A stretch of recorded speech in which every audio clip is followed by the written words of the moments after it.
دوستو محبتیں کرنا، پیار کرنا، جذبات کا اظہار کرنا، شوق پیدا کرنا۔ وارفت کی ابھی میں آیا ہوں نا تو مجھے ہمارے سیالوی صاحب کے والد صاحب کہہ رہے تھے میرے بچے بڑے شوق سے امام علی مقام کی محفل سجاتے ہیں، بڑے شوق سے امام علی مقام کی محفل کرتے ہیں، تو ان کے لیے دعا کریں۔ بھائی دیکھو، اگر آپ کی کوئی گواہی دے دنیا میں کہ آپ بڑے شوق سے جناب صدیق اکبر کا یوم مناتے ہیں، بڑی محبت سے سیدنا عمر کی بات، بڑی محبت سے حسنین کریمین کا، حضرت عثمان کا، طلحہ و زبیر کا، میلاد کا، آپ ذوق سے یہ کام کرتے ہیں، تو بتاؤ یہ کتنی بڑی سعادت مندی کی بات ہے۔ یہ بحث سے نکل آؤ، یہ تبصروں سے نکل آؤ، باہر آ جاؤ۔ جس کی ساری پشتیں پیچھے سے میلاد منا رہی ہیں نا، وہ بھی ہر سال ربیع الاول پہ آ کے پوچھ لیتا ہے کہ میلاد ویسے جائز ہے؟ اور میں کہتا ہوں میاں اب تو تجھے یہ پوچھنا چاہیے تھا کہ وضو کر کے جھنڈیاں لگاؤں یا بغیر وضو سے بھی لگ جائیں گے؟ اب تو تمہیں ادب کی بات پوچھنی چاہیے تھی۔ بس کرو، اپنا ذائقہ نہ خراب کرو، عمل کرو۔ دین عمل کرنے کے لیے دنیا میں آیا، محبت بانٹو۔ آخری بات یہ ہے کہ ہمارے تو حکمرانوں کو سورۃ اخلاص نہیں نہ آتی۔ وہ پریزائڈنگ آفیسر نے نا الیکشن کے دنوں میں ایک ایم این اے کے امیدوار سے پوچھا کہ عشاء کی رکعتیں کتنی ہیں، تو وہ ناراض ہو گیا تھا، کہنے لگا میں نے ایم این اے بننا ہے، مسجد کا خطیب نہیں لگنا۔ تو یہ آپ مجھ سے کس طرح کے سوال کر رہے ہیں؟ یہ حال ہے۔ لیکن یزید تو جامع مسجد دمشق کا خطیب تھا، بھائی پگڑی داڑھی والا بندہ تھا، وہ تو حج پہ خطبے دیتا تھا جا کے۔ امام علی مقام اس کے خلاف کیوں نکل آئے؟ میں نے کہا ان کو تو سورۃ اخلاص نہیں آتی، وہ تو جمعہ پڑھاتا تھا، وہ تو خطیب تھا، امام علی مقام کیوں نکلے؟ تو امام کے سارے خطبے اٹھا کے دیکھ لو۔ امام حسین فرمانے لگے میں نے اسے اپنی آنکھوں سے شراب پیتے دیکھا۔ امام حسین رضی اللہ تعالیٰ عنہ فرمانے لگے نمازیں چھوڑ کے پڑھتا ہے۔ امام حسین فرمانے لگے یہ رنڈیوں کا ناچ دیکھتا ہے جس کو آج مجرا کہتے ہیں۔ امام علی مقام فرمانے لگے یہ اللہ کے حلال کو حرام اور حرام کو حلال کہتا ہے۔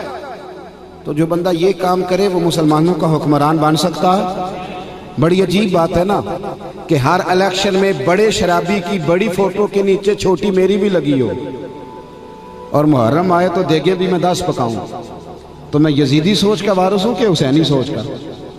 میری بات کو سمجھو بھائی، امام علی مقام نے خاندان سارا قربان کرا دیا کہ رنڈیوں کا ناچ دیکھنے والا ہمیں قبول، اور جس کے اپنے موبائل میں سارا گاندو، جو خود لڑکیوں کے کالج اور سکول کے سامنے کھڑا ہوتا ہو، جس کی اپنی نظر ناپاک ہو، وہ کس منہ سے کہتا ہے کہ امام حسین کا دن مناؤں گا؟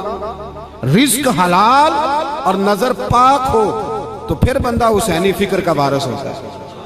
اور اگر تو سارا گاند رات کو دیکھتا ہے، بے حیائی، فحاشی اور عریانی کرتا ہے، تو پھر جناب علی اکبر کا ہاتھ ہوگا اور تیرا میرا گریبان ہوگا۔ پھر حضرت علی اصغر اللہ کی عدالت میں ہمارے خلاف مقدمہ کریں، ہم پرموٹ کریں یزیدی سوچوں کو، بے حیائی کو، فحاشی کو، عریانی کو۔ امام علی مقام نے نا 9-10 محرم کی درمیانی رات ابن سعد نے آ کے کہا کہ 2 ہی باتیں، یا آپ یزید کے ہاتھ پہ بیعت کریں یا جنگ کریں، 2 ہی باتیں۔ امام حسین فرمانے لگے بس فیصلہ ہو گیا۔ اس نے کہا جی میں نے ابن زیاد سے پوچھ لیا، یزید تک میسج چلا گیا، باتیں 2 ہی، یا بیعت کریں یا جنگ کریں۔ تو امام حسین فرمانے لگے مجھے 1 رات کی مہلت دے دیں، صبح بات کروں گا۔ حضرت عباس حاضر خدمت ہوئے، عرض کرنے لگے بھائی جان سمجھ نہیں آئی، مجھے پتہ ہے کہ فیصلہ آپ کا وہی ہے جو صبح ہونا ہے، فیصلہ اب بھی وہی ہے اور صبح بھی وہی ہے، بیعت آپ نے شرابی کی کرنی کوئی نہیں۔ پتہ ہے ہمارے حکمران بھی اس طرح کے مذہب چاہتے ہیں جس طرح کا دبئی میں ہے، مسجد بھی بہت بڑی اور 3 کلومیٹر پہ شراب خانہ بھی بڑا، جس کا دل کرے ادھر جائے، جس کا دل کرے۔ اسی طرح کا اسلام اللہ ماشاءاللہ تمام اسلامی حکمران چاہتے ہیں، پر امام حسین نے فرمایا نا بھائی، جہاں میرے نانا کے نام کی اذان پڑھی جائے گی وہاں شرابیں نہیں چلیں گی، وہاں بے حیائیاں یہ کام نہیں ہونے دیں گے۔ کہا جناب فیصلہ آپ کا وہی ہے، آپ نے اس کی بیعت تو کرنی نہیں، تو جنگ ہی ہونی ہے، تو حضور آپ نے رات کی مہلت مانگ لیا، تو یزیدی کیا سوچیں گے کہ امام نے مہلت مانگ لی؟ توجہ ہے میری بات پر؟ ختم کر رہا ہوں، سبق دے رہا ہوں، رزلٹ بیان کر رہا ہوں۔ آپ نے کیوں مہلت مانگی؟ تو امام حسین فرمانے لگے عباس تیرا کیا خیال ہے؟ میں نے سوچنے کے لیے مہلت مانگی ہے۔ کہا بھائی جان پھر بتائیں۔ تو میرے امام کا یہ جملہ کبھی نہ بھولنا۔ امام علی مقام فرمانے لگے عباس تجھے پتہ ہے نا مجھے سجدوں سے بڑا ہی پیار ہے، تجھے پتہ ہے مجھے تلاوت سے بڑا ہی پیار ہے، تجھے پتہ ہے مجھے دعا اور استغفار سے بڑی ہی محبت ہے۔ فرمایا ایک رات اس لیے لی ہے کہ میں ذرا کھل کے اپنے رب کی بارگاہ میں سجدے کروں، میں ذرا کھل کے دعا کروں، استغفار کروں۔ سنگیو ہماری بحث 5 گھنٹے کی ہو لیکن درود پاک کی باری آئے تو یہاں ہمیں کام یاد آ جائے، یہاں ہمیں نیند آ جائے۔ تو امام علی مقام کا تو سجدوں سے پیار ہے۔ امام حسین نے سر سجدے میں کٹایا ہے اور تلاوت نیزے کی نوک پہ بھی جاری رہی۔ اگر تیری نماز قضا ہوتی ہے اور تو نے قرآن کبھی کھول کے نہیں دیکھا تو پھر بتا تو کس فکر کا مالک، کس سوچ کا تو مالک؟ اپنی دلچسپیاں حقیقت کی طرف لائیں، حقیقت کا سفر کریں۔ امام حسین کے خیموں میں 3 دن تک کھانا اور پانی بند رہا ہے پر قرآن پاک کی تلاوت 1 منٹ کے لیے بھی بند نہیں ہوئی، نماز کسی کی ایک بھی قضا نہیں ہو گئی۔ اور تیری بیٹے کی شادی پہ بھی نماز قضا ہو جاتی ہے، تیری منگنی اور ولیمے پہ بھی نماز رخصت ہو جاتی ہے۔ خدا را واپس لوٹیں، اصل کا سفر کریں۔ ایک تو عقیدت مند بنے، نیاز مند بنے، باادب بنے، اور دوسرا ان سوچوں کی پیروی کریں۔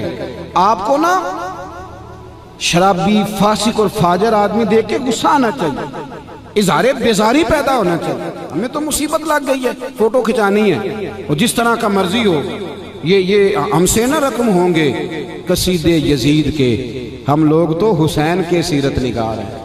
اور ویسے بھی دوستی قاتل سے بھی، مقتول سے یارانہ بھی، یہ کیسے ہو سکتا ہے؟ اپنی سوچوں کے زاویے درست کریں، کھڑے ہونا سیکھیں، کھڑے ہونا۔ نظریں پاک محمد بن قاسم آئے نا یہاں لڑائی کرنے کے لیے، بڑے پریشان تھے محمد بن قاسم۔ ایک بزرگ ملے تو کہنے لگے بیٹے کیوں پریشان ہو؟ اس نے کہا جی نیا علاقہ ہے، راج دہر سے مقابلہ ہے، زبان آتی نہیں، رستوں کا پتہ کوئی نہیں، کیسے لڑوں گا؟ نوجوان میری بات پہ غور کریں۔ کچھ دنوں کے بعد وہ بزرگ دوبارہ ملے تو محمد بن قاسم بڑے خوش تھے، مطمئن تھے، حشاش بشاش۔